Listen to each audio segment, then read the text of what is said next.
ugaling yan ang makapagpabago sa'yo. Panahon na siguro para malaman mong totoo, Desmond. Yan ang gustong mangyari ni Ana Monterreal. She wants my entire family to go against me. Do something to stall the case. Kung sakasakaling makawala ako kay Desmond, gusto ko maging asawa mo ko. Mabuting ama si Simeon. Alam niya na delikado ang kanyang trabaho at alam din niya na mas mabuti kung nandito na lang sa atin si Michelle. Then, pwede na siyang lumayo. Aurora Season, Ano ba talaga ang balak mong gawin, ha, Iho? gusto ko lang siyang hanapin. What are you doing here? Ako na ulit ang reyna ng Royal Company. Whether you like it or not, Ingrid.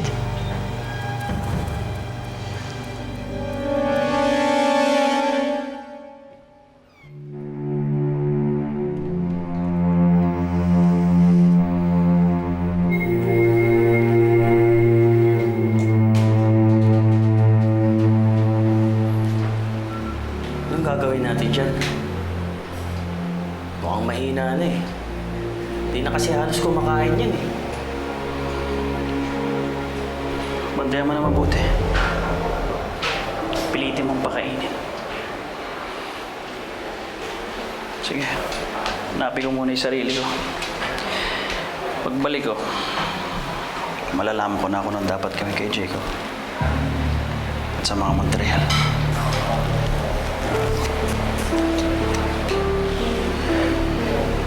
Sige.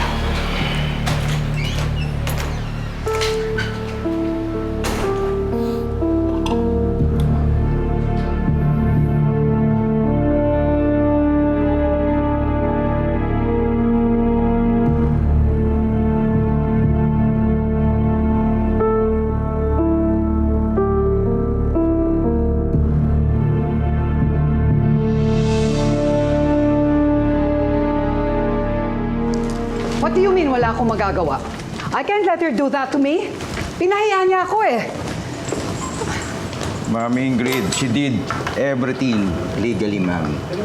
Alam nyo, wala rin ako nakikitang mali o butas na laban sa kanya. Yun din naman ang ginawa nyo nung kinuha nyo yung Company Royal. Hindi ba, ma'am? Gee, thanks. Thanks for rubbing it in. Pipa. Ma'am? Get me another lawyer because this one is so fired!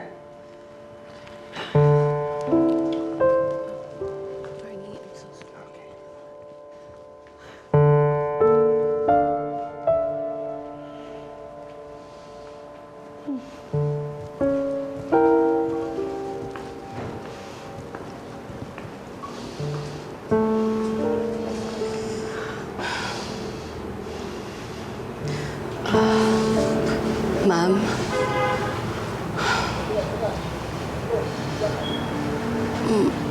Makukulong po ba kayo?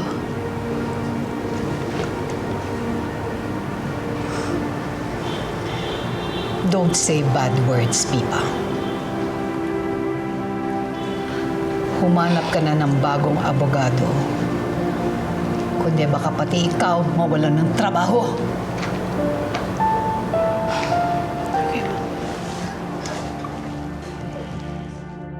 Ma'am, ito na po yung huling gamit ni Ma'am Ingrid. Pakilabas na lang, please. Thank you for welcoming me again. I will be resuming my old position as chairman and as an acting president habang wala pa rito sa atin si Jacob. Sana po, ma'am, bumalik na rin si Sir Jacob. Pagdadasal po namin siya. Thank you very much. Thank you, thank you. I'm really so happy to be back. Ernesto, Ma'am. please make sure na makakabalik din lahat ng ating mga empleyado na tinanggal ni Ingrid. Yes, ma'am. Okay.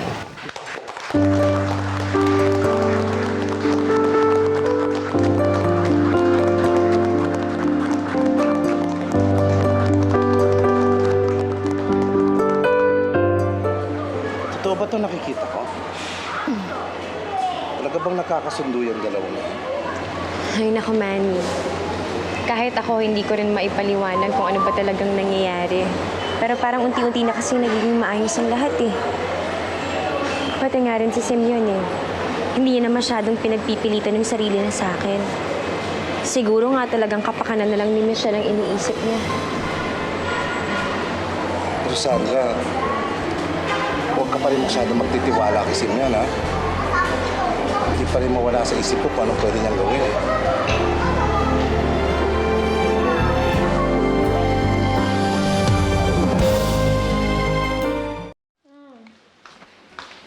Busin mo yan, ha?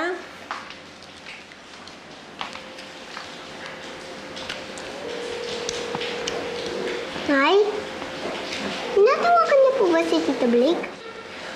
Oo, kaya lang hindi niya naman sinasagot. Baka busy sa negosyo. Blake pala pangalan. Oh, ano daw negosyo? Buy and sell daw po, Tatay Simeon. Huwag kang mag-alala sa inyo. Papaganda ako, papakita ko sa kanya na magiging mabuti akong asawa para mahalin niya ako. Di, pagka ganun, wala ka ng responsibilidad sa amin. Sandra na lang po problemahin mo, di ba? Sige, iwan muna kami.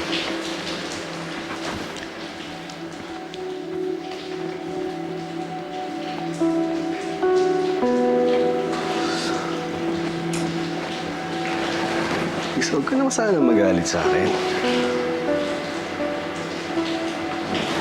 Sinubukan naman kitang mahalin eh. Kasi hindi talaga eh. Sandra pa rin. Parang siya. Jacob lang kaya niyang mahalin. Pareho lang naman tayo, Simeon eh. Kahit gaano kalaking sama ng loob ang ibigay mo sa akin, ikaw pa rin ang mahal ko. Pero ayoko matulad sa'yo eh. Habang buhay, nagpapakatanga ka kay Sandra. Pinipilit ko magpakatalino. Maghintay ka lang. Malapit na yun.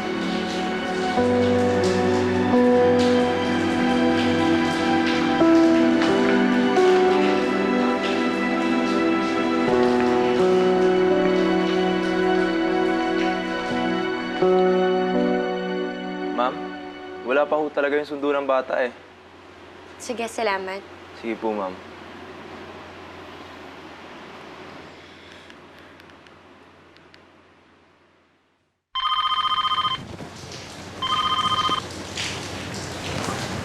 Hello, Sandra. Bakit? Hanggang ngayon kasi wala pa rin yung sundo ni Michelle eh. Inaantok na yung bata. Okay lang ba na dito na lang muna siya matulog ngayong gabi? Oo. Anong problema? Bukas ko na lang susunduin. O sige. Gusto mo bang makausap muna si Michelle? Sandali. Michelle, anak. Gising ka pa ba? Tutulog na yata eh. O sige.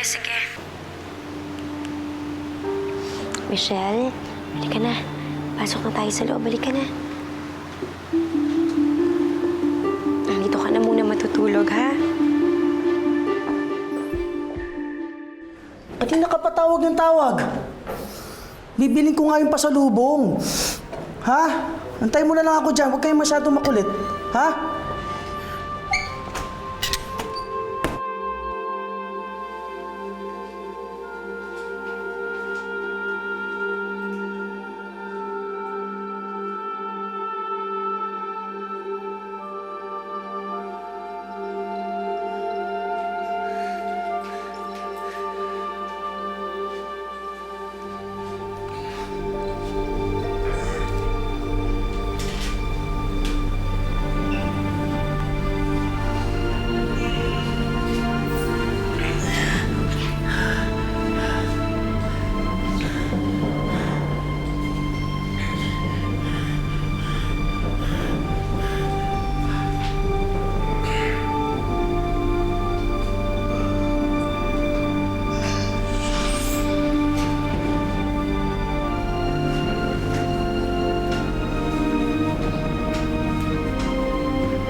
Sandra. Jennifer. Eto na ako.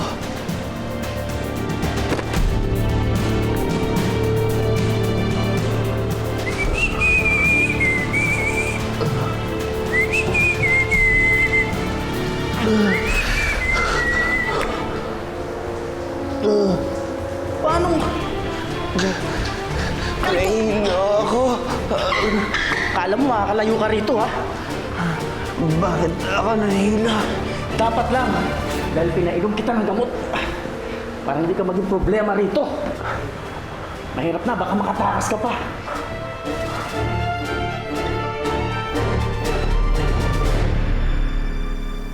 Jacob?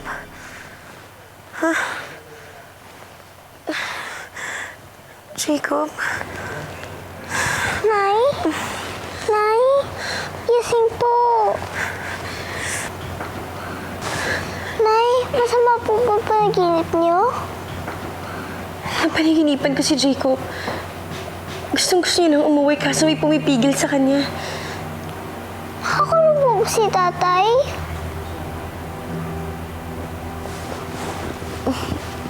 Jennifer, anak, matulog ka na ulit. Huwag mo nang isipin yan, panaginip lang naman yun eh. Sigurado ako kung nasan man si Jacob ngayon. Ligtas siya. Halika na.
Ano, kamusta? Anong balita doon sa mansyon? Tay, hindi naman effective eh. Si Jennifer ang laging katabi ni nanay. Ako, katabi ni Lola Maria. Siyempre anak, bisita ka lang doon eh. Pero anak niya din po ko, di ba? Bakit ba uso ngayon ang pinagpipilitan ng sarili niya sa taong hindi naman siya mahal?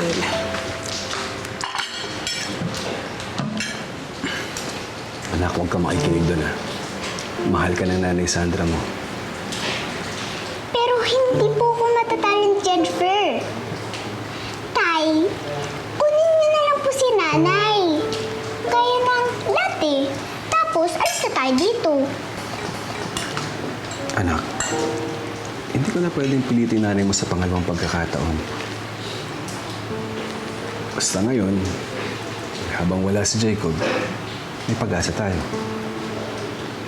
Ipapakita ko sa nanay Sandra mo na ako yung karapat-dapat at hindi yung Jacob na yan.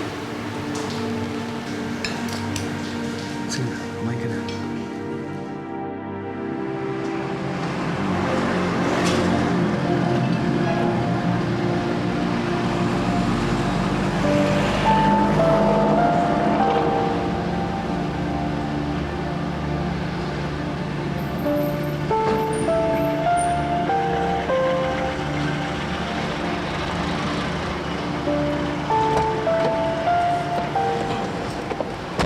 Pare, ito yung hinahanap mong lumang litrato. Sa likod dito, yung mga address niya.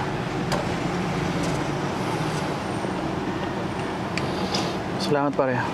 Wala naman. Salamat din. Pare, tari na ako. Sige.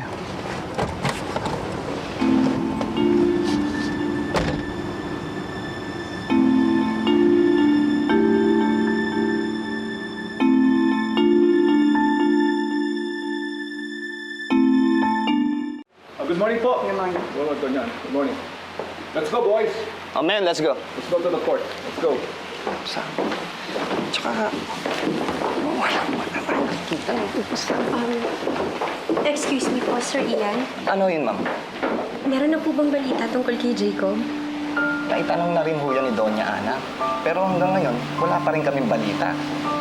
Ang ipinagtataka ko lang, kung talagang umalis lang siya, madali namin siya matatrack down. Pero hanggang ngayon, wala pa rin kaming makitang lead. Ano yung ibig niyo sabihin? Sorry, ma'am, pero sa tinitingnan naming anggulo ngayon, mas lamang na-aksidente siya or patay na. Or pwede rin merong may hawak na iba. I'm sorry, ma'am. I have to go.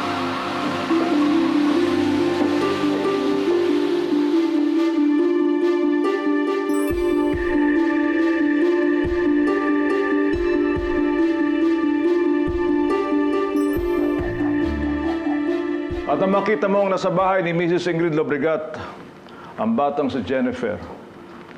Ano ang sinabi niya sa'yo? Well, she accepted the responsibility for keeping Jennifer. At nangako siya sa akin na isasauli niya ang bata kina Sandra. At ginawa niya ba yun? Hindi. Naalaman ko na lamang na tinangka niyang isama ang bata papuntang London.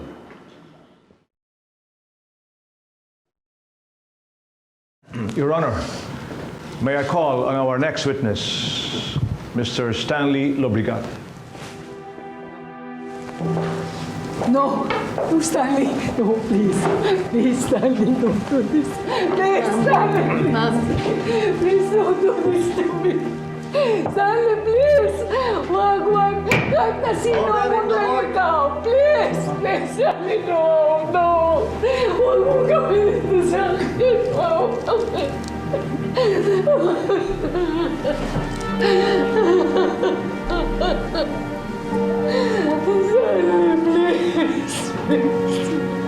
please.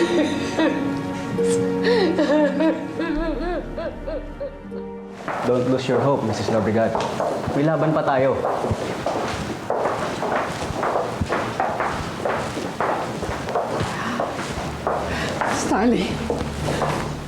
Stanley, how could you testify against me? I'm your mother. Paano mo nagawa sa akin ito? Sa tingin niyo ba gusto kong gawin to? All my life sinunod kita. Ikaw ang parating tama. You always knew what to do. Ginawa ko lahat ng gusto niyo, and where did that get me? I lost my family. Nawala si Allen. Nawala si Kate. I will not allow any more damage, Mother. It's enough. Hindi na ako papayag na manakit ka pa ng ibang tao. Stanley, please. Stanley! Stanley! Stanley! Ingrid, aminin mo na nagkamali ka. I'm sure Stanley and Enrique will forgive you.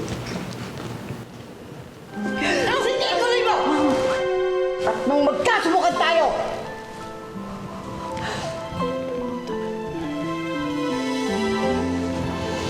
Let's go.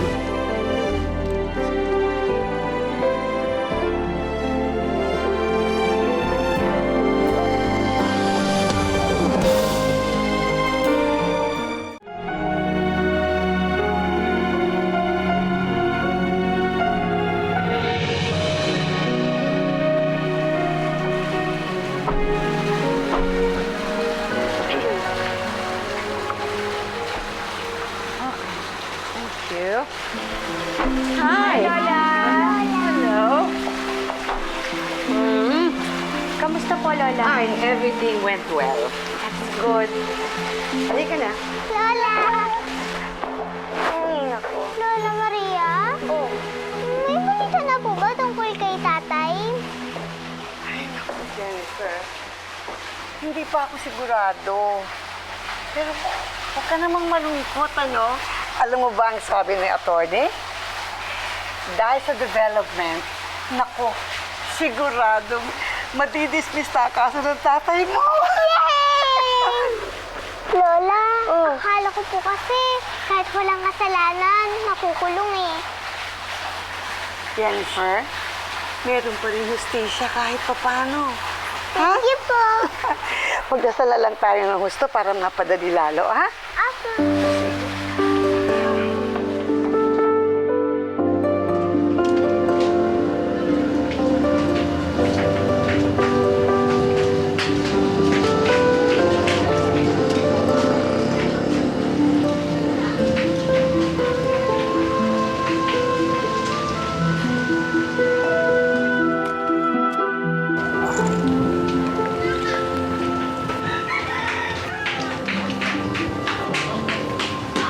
Anong?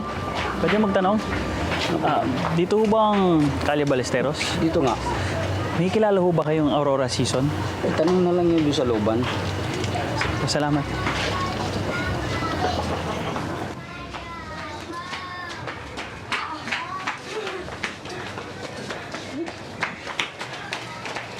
Miss, may kilala ho ba kayong Aurora Season? Alam ko, dun sa dulo yun eh. Ay, ganun ba? Tupe, halika. Itatanong siya eh. May kilala kang Aurora Season?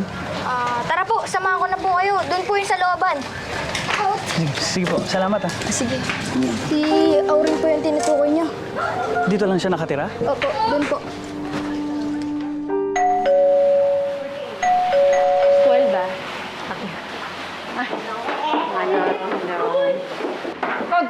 Tonto na ng pagkaling sa simbahan, ha? Dito na.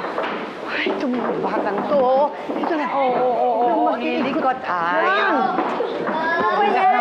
Huwag na kayong malikot, ha? Ano ba? Bakit parang kinikiliti yung singit mo dyan? Ha? May bisita tayo! At umabol pa siya sa bagong taon. Talaga? Oo. Si Jacob! Si tatay! Anyana? Daddy! Daddy! Kuya! Kuya! Oh, Claire, sige na. Yumakap ka na rin. Balikan na.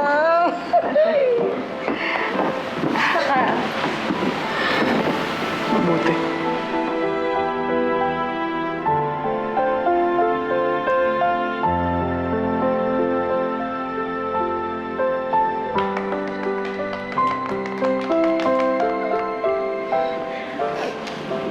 Pangako ko, magbabago na ako. Hindi na mangyayari mga nakaraan. Magiging mabuti akong asawa at ama.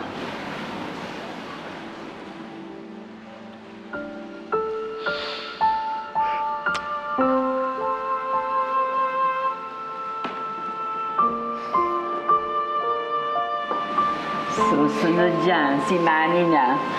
Naku, malapit na tayo maging kompleto ulit. Sana nga. Nay, huwag na po kayo malungkot. Diba, narinig niyo naman po yung sinabi ni Lola Ana?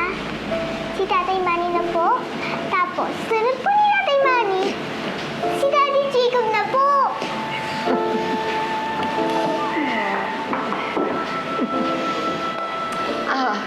Alin na kayo, maupo tayo. Sige, yayain mo sila. Alin na kayo. Let's all sit down. Tapos magmerienda tayo. Isa na lang rin ang bato niya. Oh, yan na pala siya. Aling Auring, may customer po kayo. Oh, sige, Tupe. Uwi ka na sa nanay mo, ha? At babalatuhan na lang kita. Sige po. Alika, Tutoy, sa loob. Pasok ka sa loob. Tuloy ka, dito ka.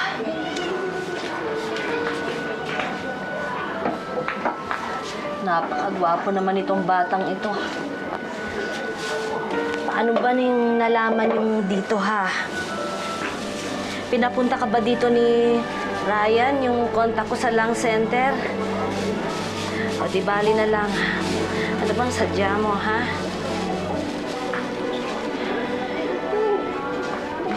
Ano bang sadya mo?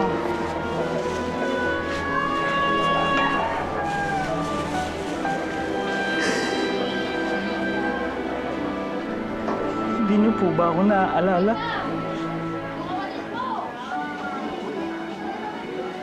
Nay.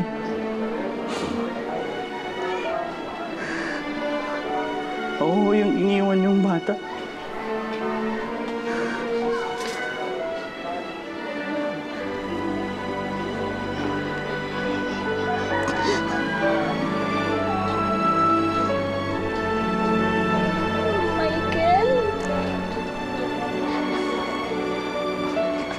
Michael?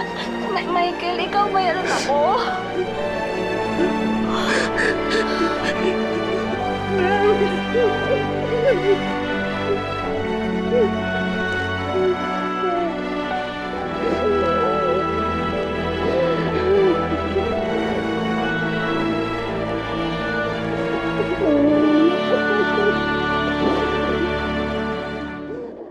Doña Ana, pwede ko po bang makausap si Claire?